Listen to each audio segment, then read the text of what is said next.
A recite koliko količinski proizvodite vina i kako plasirate svoje proizvode? Pa godišnje proizvedemo negdje oko 40 Novalju na Pagu. To je jače tržište malo, i Vodice i Dubrovnik. Zašto baš mislite da u Novalji da ljudi najviše preferiraju vaša vina? Pa ne znam, Jedan od najboljih oblika prezentacije vlastitih proizvoda svakako su sajmovi. Vjerujem da se o tome slaže i naš domaćin. Zato smo ovoga tjedna posjetili sajam Agroarka u Slatini. Pogledajte kako je bilo. Logija u poljoprivredi i prehrambenoj industriji održao se od 4. do 6. svibnja u Slatini. 27. praznik cvijeća i međunarodno natjecanje florista u Splitu. Split je poznat. I dobrodošli nazad u emisiju Obrtnik i partner. Osim što se mogu pohvaliti stoljetnom tradicijom u proizvodnji vina, ovdje na obiteljskom imanju saznali smo na gurmanskoj degustaciji koju smo posjetili ovoga tjedna u Maje i Tonke.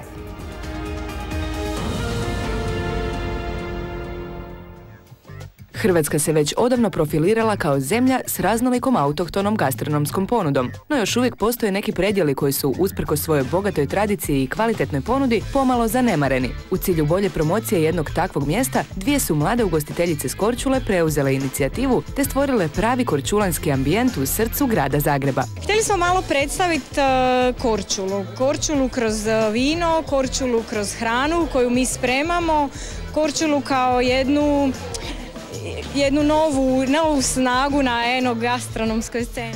Na ovoj gurmanskoj kušaonici predstavilo se 5 vinarija: Korta Katarina, Luka Krajančić, Franko Milina Bire, Branimir Cebalo i Bura Mrgudić. Sve jako dobra vina, vinari koji rade malo, većina njih radi malo, ali jako dobro. Ovo je nešto zbilja što je za svaku pohvalu, jer su to mladi vinari koji zbilja nastoje napraviti najbolje što mogu, a sirovinu imaju savršeno. Sva ova vina, kao i ukusni zalogaj koji su neizostavan dio cijelog gurmanskog doživljaja, mogu se kušati u konobi u Maje i Tonke, smještenoj u samom centru grada Korčule. To je neka dugogodišnja ljubav prema hrani, prema kuhanju, koja se ima, nadam se, i uspješno. Ističu činjenicu kako su sve namirnice koje koriste u njihovoj konobi isključivo domaćeg provjerenog porijekla. Nekako smo zapravo i htjeli napraviti to jer želimo kvalitet. Postoje ljudi koji zaista proizvode. U vrijeme kada Hrvatska uvozi prehrambenih artikala u vrijednosti većoj od 2 milijarde kuna, ovakva inicijativa je definitivno dobrodošla.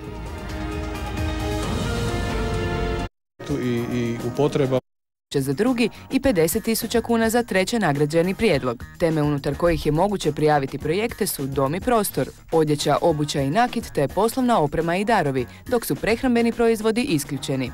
Obrtnici koji se prijavljuju na natječaj moraju biti registrirani za djelatnost u kojoj se može izraditi proizvod iz projektnog prijedloga. Doista mislim da ćemo sutra 10 najkvalitetnijih projekata. Ti će projekti potom ući u drugi krug i biti prezentirani široj javnosti na službenim stranicama natječaja na Facebooku, gdje će svi moći glasovati za prijedloge. Donacije osvajaju 3 prijedloga s najviše glasova. Mi smo izuzetno veseli. 29. lipnja na Svečanoj akademiji HOK-a. Došli smo i do samog kraja emisije. Gospodine Jurišić, hvala vam što ste bili naš gost domaćin. Želimo vam još puno uspješnih godina. Hvala vam. Vama, poštovani gledatelji, srdačan pozdrav do sljedeće subote u novoj emisiji Obrt.